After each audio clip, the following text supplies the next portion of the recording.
other day, and for the 10 minutes it took me to drive from my apartment to get inside the science building, it rained perfectly for that window, which was just kind of depressing because I actually woke up at 3 a.m. because we had a lab and then we got an exam. And now we have action to talk about. So as you can see, the Protoss has gone with hallucination. It's a very tricky ability and you never get ladder. So my battle cruisers are automatically attacking the hallucination tower. They need to knock out this Colossus and metal stuff all the time. All the damage. So we handle that and we're good. And I think that kind of prompts me to go do stuff with my unit.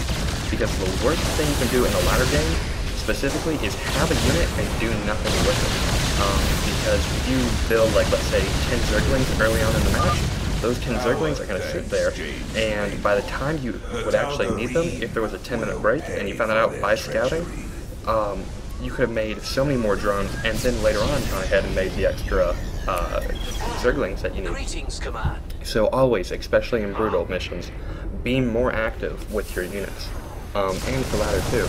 And if you notice, a lot of people like to split their units into multiple control groups. And when I say a lot of people, actually a lot of higher up advanced players. Also notice that I've turned off healing on my science vessels, and I'm using a few SCVs to go ahead and fill in the gap. And notice that does really hinder my resource collection rate. It's almost at a standstill still. It's actually negative. So I dropped down a bunch of meals to go ahead and momentarily stimulate that while I'm picking my battle cruisers back up into fighting shape. Ooh, fun. But anyways, back to the weather. Yeah, it was a bummer. You know, you wake up at 3 a.m. to do a lab, or finish up a lab because I procrastinated. Because I played a fun game, Starcraft, too. I don't know if you've heard about it. Yeah, it was a bummer, and then it, rained for the perfect duration. I was exposed to the elements, and, yeah, it was no bueno. I wasn't a fan of it. But, anyways, back to the game. It looks like we have stuff to talk about. I supply blocked myself, and like a bad player, or not a bad player, but like a non-pro player, I got fed up with, like, always having to keep track of the supply depots, so I just bought a bunch of them right away.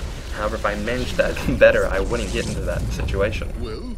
But anyways, I'm not perfect, but I have freed more Dark Templar, which make me kind of perfect. And that has allowed me to get some units that I can now move about stealthily and not have to worry about the radioactive envelope of doom. Radioactive envelope of doom. Riod. Anagram doesn't work out. Apparently it doesn't want to, or acronyms don't work out. It doesn't want to be an acronym. But with these units, I can now collect these little mineral things, which is just like free money basically, and I can do that without having to worry about being seen too much. On the second half of the map, the Protoss is pretty good with detection, but more importantly, without having to worry about the nuclear envelope of sadness and destruction. And here I am again getting supply block, but more importantly, my upgrades have slowed down. I'm at 2-2, and they really need to be up to 3-3, because it's the only unit I'm making, or the only units I'm making are air units, so there's no reason not to get upgrades to support that and just get the most out of that unit you can.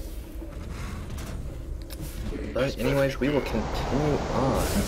I'm getting a medic for my bunker, which is important. Apparently my old bunker got eliminated, and I called in war pigs.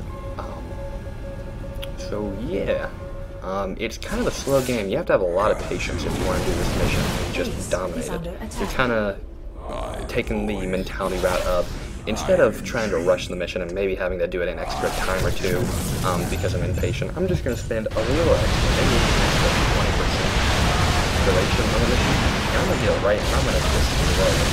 Actually, if you do this mission this way, you pretty much have all the flexibility in the world to get all 3 achievements on the first way through in Brutal without any real problem, because I think the achievements are, you can't use it or lose a unit in the void, and if you micro well with your or you don't even have to micro well, if you just pay attention with your air units, you can definitely micro them out. If you get the upgrade for, or no, you can't, because it's in mission where you get the upgrade for the battlecruiser. I was going to suggest you could get the defense matrix, and just any battlecruiser that's about to die, pop the shield and run them out. But with just a little bit of care, you can go ahead and eliminate the risk of using a losing a unit in the field. You need to destroy all the radio towers on hard or better, or hard or more difficult, which is a breeze with fleet. That's going to be the easiest one. And for some reason, I think the third achievement is getting it done in a specific unit of time. I take it back. That one's going to be a little hard to do if you do it this way, because this way is based off the theory, or off the strategy of taking your time and not making a mistake. But here I am launching a few of my a single Yamato cannon, knocking out the shield and backing up. So I'm going to let that energy and health recharge, and I've pissed off the Protoss. They've launched out in Mothership, which is never fun to fight. The most annoying thing about the Mothership is when it gets weak, it'll run away, and it'll run away in such a manner that you would have to go through the black hole to chase it. So pretty much the best strategy to knock out the Mothership is when you see it, just click all your battle cruisers and go Y click, Y click, Y click, and just annihilate it with Yamato cannons. Just a barrage of epic proportions. And that's pretty much how you do it. That will shut the Mothership down completely. Additionally, things you might want a Yamato cannon. A carrier, they'll take 2. The first shot will knock out the shields completely, and it'll leave it at about half health. However, Void Rays are not a bad target for your Yamato cannon. I'm almost positive it's a one and done situation for there. So the Void Rays are indeed one pump chump. So yeah, that's about it. One thing I should mention, you don't need to send your fleet in to go ahead and knock out an ancillary radio tower like this, because all of them are going to take damage over time. So really you only need to send in like 3 battle cruisers and 1 or 2 science vessels, even though you probably don't need to do that.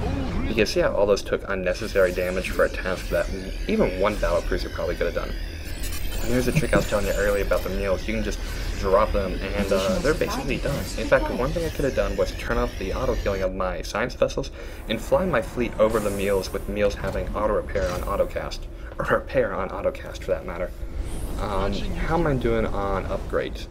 Anytime you're at a pause, you should probably just go ahead and get upgrades done, or at least try and think about that.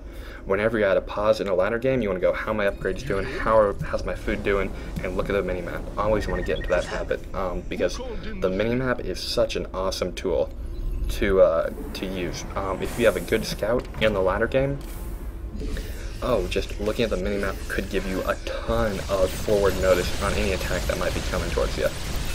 So here I am. I'm using mules pretty aggressively, although it looks like that mule got pinned back and will suffer a painful punishment.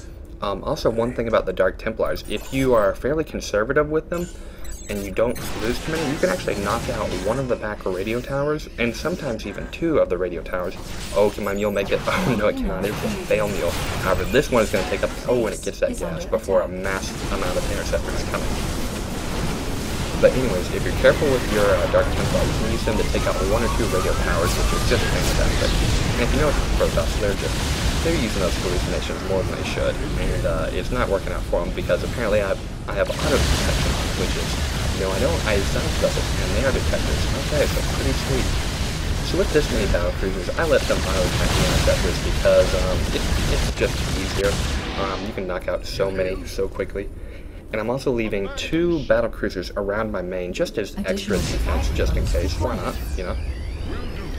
So here, I have my battle cruisers and my science vessels separated into 2 control groups, because if you have them in one, you won't be able to use the Yamato cannon, because the ability tab of the science vessel will take priority, as you can see here, over the unit combination, and that's no bueno when you need to use a Yamato cannon. But one trick you could do is, if you have them all grouped up into 1 control group, if you insist on doing that, you can actually use a tab button to go through each specific unit and find out.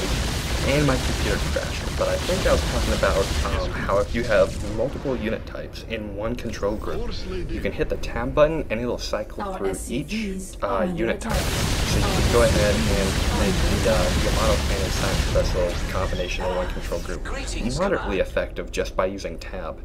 However, it's a lot quicker, or at least it'll be quicker later down the game when you need 3 or 4 control groups of different casting units, to where you can just like the 1-2, 1-3, 1-4, 1 to use that ability. I hope you know what I mean, or what I'm talking about. I feel like I'm just rambling on here. But here we are. We are 21 minutes into the game. So that means we are 2/3 of the way done with this task. As you can see, I'm using my Dark Templars, and they're running into cannons, or a photon cannon detector, which isn't good. That actually hurts them quite a bit. And it looks like the shield on my Dark Templar is nearly down. And oh, they have detection there. Who knew?